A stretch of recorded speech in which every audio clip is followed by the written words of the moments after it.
General Bradley burst out laughing. Women flying fighter jets? Impossible.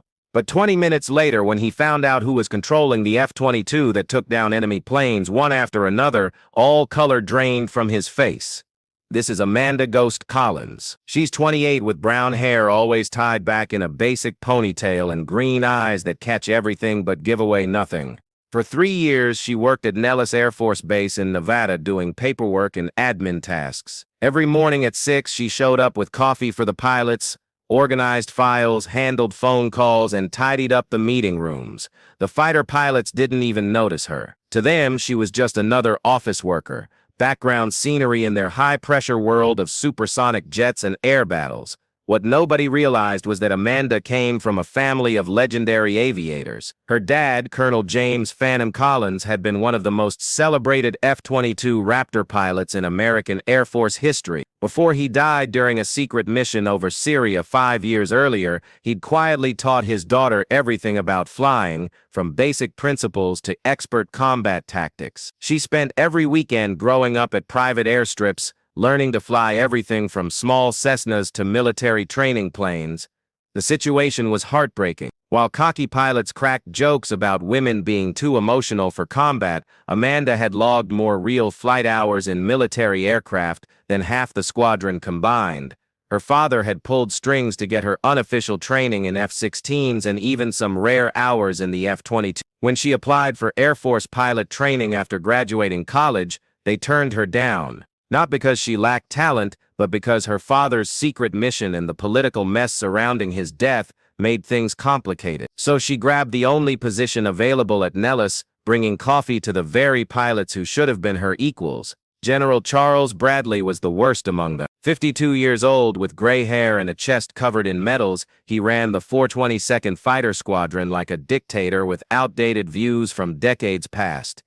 Bradley had spent his whole career believing that fighter jets belonged exclusively to men. He'd blocked women from pilot programs, made insulting remarks about females in combat positions, and kept a sign in his office saying, "Real pilots don't need GPS, they fly by gut feeling." Each morning when Amanda delivered his coffee, Bradley barely glanced up from his mission document. When he did acknowledge her, it was usually with some patronizing comment about women being naturally better at support jobs. Amanda took it all without arguing, understanding that fighting back would just confirm what he already believed. Have you ever been ignored simply because people judged you by appearances instead of abilities? Leave a comment if you've had to prove yourself against impossible odds. November 15th began like every other day. Amanda arrived at 6 with coffee and pastries for the morning meet. The squadron was getting ready for standard training exercises, practicing air combat against fake enemy aircraft. While she handed out coffee, she listened to the usual banter between pilots. The easy confidence of men who flew the world's most advanced fighter jet. "Perfect flying weather today," Captain Reynolds said, taking his coffee without even looking her way. "Those Navy guys won't stand a chance. They're in for a surprise," Lieutenant Commander Foster laughed. "F-22s against F-A-18s, totally unfair matchup." General Bradley stood at the front, gesturing at a screen showing the Nevada Desert Training Zone. "Gentlemen, today we're simulating a defensive situation. Enemy planes will try to break through our airspace and hit key targets. We need to stop them before they reach the protected area." As he talked, Amanda kept doing her invisible work, topping off coffee and clearing away dishes. But her trained mind was soaking up every detail about mission plans, aircraft locations, and tactical decisions. Her father had taught her to think like a pilot, even when she couldn't actually fly. "The exercise starts at 1000 hours, Bradley went on. "We'll have 6 F-22s up there, plus ground radar support. Should be a straightforward intercept." Then the emergency alarm started wailing. Red lights strobed throughout the base as the warning siren echoed through every building. The meeting room exploded into activity as pilots grabbed their equipment and sprinted toward the runway. But this wasn't the planned exercise alarm, this was the real thing. "Attention all personnel, this is not a practice drill." The base commander's voice burst through the speaker. "We have multiple unidentified aircraft approaching from the southeast. They'll reach the base in 15 minutes. All pilots to your aircraft immediately." Amanda froze in the corner, still holding a coffee pot, as trained warriors shifted into coordinated military mode. Through the windows, she watched ground crews racing to prep aircraft, fuel trucks speeding across the concrete, and security teams moving into defensive spots. But something had gone terribly wrong. Captain Reynolds grabbed his helmet and started running, then suddenly collapsed. Food poisoning from dinner the night before hit him like a truck. Lieutenant Foster got halfway to his plane before bending over in pain. The same bad meal striking again. One after another, pilots who'd eaten at the same restaurant off base were dropping out. Within minutes, the squadron was down to just 3 working pilots for 6 F-22 Raptors. General Bradley's expression shifted from confident to terrified as he grasped the scale of the disaster. Enemy planes were heading toward one of the most sensitive military sites in America, and he had half the defense force he needed. "Sir," Master Sergeant Thompson, the flight line supervisor, spoke up. "We've got 3 planes ready to launch, but we need at least 5 for proper coverage. The enemy's coming from multiple directions." Bradley stared at the tactical screen, watching red dots representing hostile aircraft getting closer to American territory. His career, his base, and possibly national security were on the line. That's when he said something that would stick with him forever. "Where are we supposed to find more pilots?" he yelled in frustration. "We can't just grab somebody random off the street. Women can't fly fighter jets. This isn't some computer game." The room went dead quiet except for the continuing alarm. Amanda stood in the corner, coffee pot still in hand, watching the most powerful officer on the base completely fall apart. That's when she decided to do something that would flip everything upside down. She put down the coffee pot and walked calmly to the front. "General Bradley," she said quietly, her voice cutting through the chaos like a knife, "I know how to fly." Bradley looked at her like she'd just suggested painting the F-22's bright pink. "What did you say?" "I said I can fly, sir. F-22 Raptor. I'm trained for it." The room filled with nervous laughter. Even during a national security emergency, the idea of the coffee lady claiming she could pilot the world's most advanced fighter jet seemed ridiculous. "Miss," Bradley said with barely hidden condescension, "this isn't some video game simulator. These are actual aircraft worth $150 million each. Maybe you should just—" "Colonel James Collins was my father," Amanda cut him off, her voice steady as iron. "Call sign Phantom. 3 combat tours in Iraq, 2 in Afghanistan. 47 confirmed air victories. He trained me personally on F-16s and F-22s from when I was 16 to 23. I've logged 847 hours of actual flight time in military planes." The laughter died. Master Sergeant Thompson stepped forward, suddenly serious. "Miss, did you say James Collins? Phantom Collins?" "Yes, Sergeant." Thompson turned to Bradley with shocked eyes. "Sir, Phantom Collins was a living legend. If she's really his daughter and if she genuinely has F-22—" "This is crazy," Bradley exploded. "She's a civilian office worker.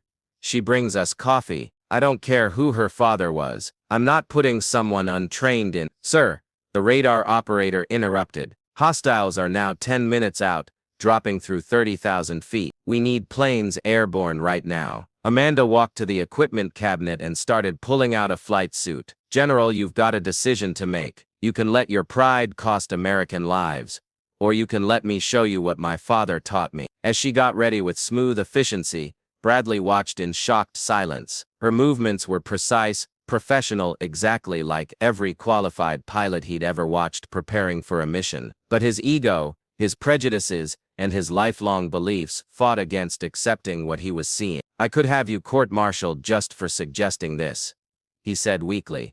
"You could," Amanda answered, zipping up the flight suit that fit perfectly. "But in 8 minutes, enemy aircraft are going to violate American airspace. Your call. Have you ever seen someone's entire belief system crumble right in front of you? Share this story if you think real talent doesn't ask for permission. It just delivers when the moment arrives." Walking to the flight line felt like a slow-motion movie scene. Amanda marched across the concrete in her flight suit, helmet tucked under her arm, while every ground crew worker, mechanic, and pilot watched in pure disbelief. The coffee lady was heading toward a $150 million F-22 Raptor like she belonged there. Master Sergeant Thompson had decided for Bradley. "Miss, You're taking aircraft 074143. She's fueled, armed, and good to go. Your call sign for this operation is Ghost Falcon. As Amanda walked up to the F-22, the sleek gray jet seemed to welcome her. This wasn't her first time in a Raptor cockpit. Her father had somehow arranged training flights that should have been impossible for regular citizens. Every switch, every screen, every control was exactly where muscle memory told her it would be. The ground crew chief, Staff Sergeant Clark, approached carefully. "Miss, I have to ask, do you really know how to start this thing?" Amanda looked at him with the same calm face she'd worn while serving coffee. "Sergeant, I could fire up this aircraft with my eyes closed. The real question is whether your general has the guts to let me save his base." As she climbed the ladder to the cockpit, the radar operator's voice rang across the flight line. "All aircraft, hostiles now 7 minutes out. Multiple contacts bearing 135 degrees southeast." Amanda settled into the pilot seat, like coming home. Her hands moved automatically through the startup process. Master power engaged. Engine start sequence running. Electronic systems online. The twin Pratt and Whitney engines spooled up with their signature whine, and the world's most advanced fighter jet roared to life under her command. In the tower, General Bradley watched through binoculars as the impossible happened before his eyes. The woman who'd been invisible to him for 3 years was running aircraft startup procedures with the precision of a veteran combat pilot. "Sir," the air traffic controller said, "Ghost Falcon is asking for immediate takeoff clearance." Bradley grabbed the radio microphone with trembling hands. This choice would either save the base or destroy his career. "Ghost Falcon, this is Tower. You're cleared for immediate takeoff. God help us all." Amanda's voice came back through the radio, calm and professional. "Tower, Ghost Falcon rolling. Time to show what Dad taught me." The F-22 Raptor shot down the runway like a silver missile. At 180 knots, Amanda pulled back on the controls and the aircraft jumped into the Nevada sky with incredible grace. In the tower, veteran pilots watched silently as the coffee lady performed a takeoff that was absolutely flawless. "All aircraft, this is Ghost Falcon." Amanda's voice crackled through the radio. "I'm climbing to 40,000 feet, heading southeast for intercept. Let's teach these visitors they picked the wrong airspace." At 35,000 feet, Amanda's radar detected the incoming aircraft. 6 hostiles in 2 groups of 3, approaching fast. But something was off about their electronic signatures. These weren't the Navy FA-18s scheduled for the training exercise. These aircraft had features that matched no friendly fighter in the American fleet. "Tower, Ghost Falcon. I'm showing 6 unknown aircraft. Distance 50 miles and closing. These aren't Navy planes. Repeat. These are not friendlies." Bradley's blood turned to ice. The training exercise had been canceled because of the pilot shortage, but either someone didn't get the message, or someone was using the scheduled exercise as cover for something far more dangerous. "Ghost Falcon, Tower. Can you identify the aircraft type?" Amanda adjusted her radar settings using methods her father had taught her for analyzing unknown contacts. "Tower, radar signature looks like modified fighter aircraft, possibly foreign-made. They're flying in attack formation and keeping radio silence. Recommend treating as hostile." The next few minutes would prove whether Amanda Collins was truly her father's daughter or just a coffee lady with impossible dreams. 6 enemy aircraft against 1 F-22 Raptor flown by someone the world assumed couldn't fly. But in the cockpit of aircraft 074143, Amanda Collins smiled for the first time in 3 years. Her father's voice echoed in her memory. "When your moment comes, sweetheart, show them what a real pilot looks like. All stations, this is Ghost Falcon engaging hostile aircraft. Time to earn my call sign." The first enemy plane never knew what hit it. Amanda had climbed to 45,000 feet, using the F-22's stealth features to stay invisible until the perfect second. When she dove from the sun's direction, Her first missile was flying before the enemy pilot even realized he was being hunted. Fox Alpha. Fox 3, she called, using standard combat terminology for missile launch. Splash 1. The first enemy aircraft exploded in a fireball of wreckage. The remaining 5 scattered, finally understanding they were facing something far deadlier than they'd expected. In the tower, General Bradley watched the radar screen in stunned silence as one red dot disappeared. The coffee lady had just scored her first air-to-air kill. "Holy hell," Captain Morgan whispered, one of the healthy pilots watching. She really did it, but Amanda was far from done. The enemy aircraft were regrouping, attempting to use their numbers to overwhelm her. They'd made a huge mistake. They assumed they were fighting one desperate pilot in a single plane. They had no clue they were facing the daughter of Phantom Collins, trained from childhood to hunt in three-dimensional space. Amanda yanked the F-22 into a vertical climb that would have knocked out most pilots, then rolled upside down and dove toward the second group of enemy aircraft.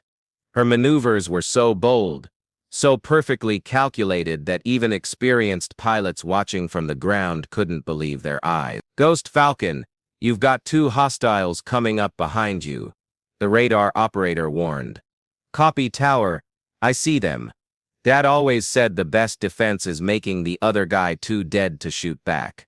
She pulled a maneuver that seemed impossible, a crushing turn that brought her around behind the chasing aircraft in seconds. Her second missile launch came so fast the enemy pilots couldn't react. Fox 3, Splash 2. Bradley now stood at the tower window, watching the unbelievable air battle unfold in the distance. Vapor trails carved through the sky like deadly choreography, as Amanda outfought and outflew 6 enemy aircraft at once. Sir Master Sergeant Thompson said quietly, "I've never witnessed anything like this. She's flying like her father," Bradley finished, barely whispering. The third and fourth kills happened within 30 seconds of each other. Amanda had broken up the remaining enemy formation, forcing them to choose between saving themselves and completing their mission. When they chose survival, she eliminated them one by one with the cold precision of a trained hunter. "Ghost Falcon, Tower, excellent work. Return to base when ready." Negative, Tower. Still have 2 hostiles heading for the base. This isn't finished yet. The final 2 enemy aircraft were making a desperate run toward Nellis, probably hoping to inflict damage before going down. But they'd made a deadly mistake. They were flying straight and level, focused on their target instead of the predator stalking them. Amanda dropped to low altitude and came up behind them like a phantom. Her final 2 missiles launched together, tracking toward targets that never saw death coming. Fox 3, Splash 5 and 6. All hostiles destroyed. The radio went silent for a long moment. Then Master Sergeant Thompson's voice came through, filled with amazement. "Ghost Falcon, Tower, outstanding work. Base is secure. Request you return for landing." "Copy, Tower. Ghost Falcon coming home." "And Tower, yes ma'am. Tell the General his coffee's getting cold." 20 minutes later, Amanda taxied the F-22 to a stop on the flight line. As she shut down the engines and popped the canopy, she found herself surrounded by every pilot, ground crew member, and base worker who could reach the concrete. They stood in complete silence, staring at the woman who'd just single-handedly defended an entire Air Force base. General Bradley walked slowly through the crowd, his face white and his hands trembling. When he reached the aircraft, he looked up at Amanda sitting in the cockpit and slowly took off his cap. Then, for the first time in his 30-year military career, General Charles Bradley saluted someone who outranked him, not in position, but in pure skill and bravery. "Ma'am," he said, his voice carrying across the quiet flight line, "I owe you an apology. I owe this base an apology. And I owe your father's memory the respect I should have given from day one." Amanda climbed down from the cockpit, pulling off her helmet to reveal sweat-damp hair and eyes shining with combat adrenaline. "General, all I ever wanted was the opportunity to serve exactly like my father taught me." Bradley studied her for a long moment, then turned to address the crowd of personnel around them. "Ladies and gentlemen, let me introduce Captain Amanda Collins." Starting immediately, she's the newest pilot in the 422 Second Fighter Squadron. The crowd burst into cheer, but Amanda raised her hand for quiet. Sir, I'm grateful for the offer, but I need to know something first. Will you judge me by my performance in that cockpit, or by the assumptions you made while I was serving coffee? Bradley's response would echo through military aviation circles for years. Captain Collins, after what I just saw, I'll judge you the same way your father would have wanted me to, as one of the finest pilots I've ever witnessed. 3 months later, Amanda Collins was promoted to flight instructor, teaching air-to-air combat tactics. The sign in General Bradley's office that had said, "Real pilots don't need GPS," was replaced with a new one. Real pilots prove themselves in the sky, not in the meeting room. And every morning at 6, when new pilots showed up for training, they found their coffee waiting, served by combat veterans who understood that respect comes through action, not assumptions. Have you ever seen someone shatter expectations so completely that it transformed everyone around them? Share this story, because somewhere someone is still being underestimated, just because others can't see beyond their own biases. Amanda never forgot the moment when General Bradley's face went pale with the realization that the coffee lady was actually the most skilled pilot on his base. Sometimes the people we overlook most are the ones capable of saving us all. If you believe that real talent doesn't announce itself but simply performs when the moment demands, then this story is for you. Because in a world quick to judge and slow to truly see, Amanda Collins proved that heroes often arrive disguised as ordinary people. Thanks for watching. If you enjoyed this video, you can subscribe to see more incredible stories like this.